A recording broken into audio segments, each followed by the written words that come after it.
नमस्कार दोस्तों, आज की सबसे अहम खबरों पर नजर डालते हैं। पटना में शपथ ग्रहण और पीएम मोदी का संबोधन। पटना में शपथ ग्रहण समारोह के बाद प्रधानमंत्री नरेंद्र मोदी ने बड़ी जनसभा को संबोधित किया। पीएम मोदी पारंपरिक अंदाज में गमछा लहराते दिखे। उन्होंने कहा कि बिहार अब विकास की नई उड़ान के लिए तैयार है। उनके भाषण में युवाओं और किसानों पर खास जोर रहा। यूपी में संविधान सम्मान सम्मेलन।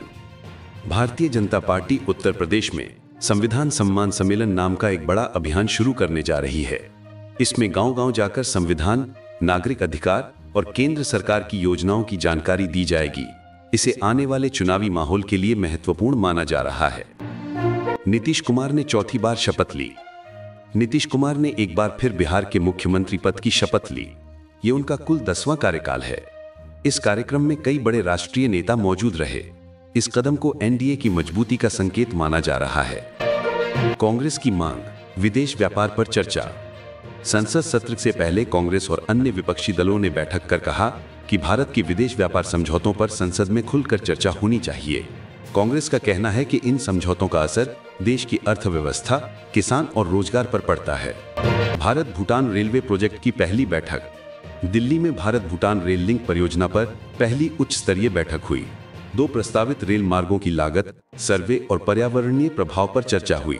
इससे दोनों देशों के बीच व्यापार और कनेक्टिविटी बढ़ने की उम्मीद है। मुफ्त राशन योजना से 2.25 करोड़ फर्जी नाम हटाए। केंद्र सरकार ने कहा कि मुफ्त राशन योजना से लगभग 2 करोड़ 25 लाख गैर पात्र नाम हटाए गए। डिजिटल वेरिफिकेशन से यह साफ हुआ कि कई लोग गलत तरीके से लाभ ले रहे थे। इससे असली गरीब परिवारों को अधिक फायदा मिलेगा। लखनऊ में वैश्विक न्यायिक सम्मेलन। लखनऊ में अंतर्राष्ट्रीय न्यायिक सम्मेलन हुआ।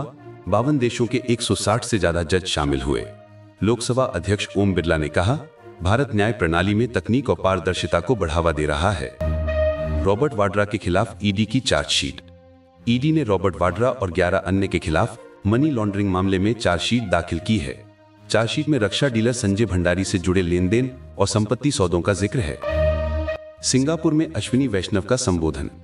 केंद्रीय मंत्री अश्विनी वैष्णव ने कहा कि भारत स्थिर आर्थिक नीतियों पर आगे बढ़ रहा है। उन्होंने विदेशी निवेशकों को रेलवे, डिजिटल सेक्टर और मैन्युफैक्चरिंग में निवेश बढ़ाने का निमंत्रण दिया। बिल लंबित नहीं रख सकते राज्यपाल, सुप्रीम कोर्ट ने कहा। सुप्रीम कोर्ट ने कहा कि राज्यपाल किसी बिल को अनिश्चित काल तक रोक नहीं सकते, लेकिन कोर्ट राज्यपाल को समय सीमा निर्धारित करने का आदेश भी नहीं दे सकता। कोर्ट ने राज्यपाल और राज्य सरकारों से बेहतर संवाद की सलाह दी। भारत का संकल्प। भारत ने घोषणा की कि वह दिसंबर तक अपनी नई जलवायु रिपोर्ट जमा करेगा। इसमें उत्सर्जन नियंत्रण और नवीकरणीय ऊर्जा से जुड़ी प्रगति शामिल होगी। भारत ने स्वच्छ ऊर्जा के प्रति अपनी प्रतिबद्धता दोहराई। फिर भारत भूटान रेल प्रोजेक्ट पर चर्चा। अधिकारियों ने 3 रूटों कोकराझ, गैलफू और बनारहट पर विस्तृत तकनीकी समीक्षा की। इससे पर्यटन, व्यापार और रणनीतिक कनेक्टिविटी बढ़ेगी। 3.4 अरब लोग टॉयलेट से वंचित, भारत की चेतावनी। भारत ने कहा कि दुनिया के 3.4 अरब लोग सुरक्षित शौचालय सुविधा से वंचित हैं। भारत ने अपने वॉश मिशन की उपलब्धियां साझा की और देशों से मिलकर काम करने की अपील की। स्कूल खुले, पंजाब, चंडीगढ़ में कुछ बंद। देश के ज्यादातर राज्यों में स्कूल खुले रहे, लेकिन पंजाब और चंडीगढ़ में मौसम व स्थानीय कारणों से कुछ स्कूल बंद रहे। अफवाहों पर ध्यान न देने की सलाह दी गई। तो दोस्तों, आज की बड़ी खबरें इतनी ही। अगर वीडियो पसंद आया हो तो लाइक, शेयर और सब्सक्राइब जरूर कीजिए। मिलते हैं अगली वीडियो में, तब तक के लिए नमस्कार।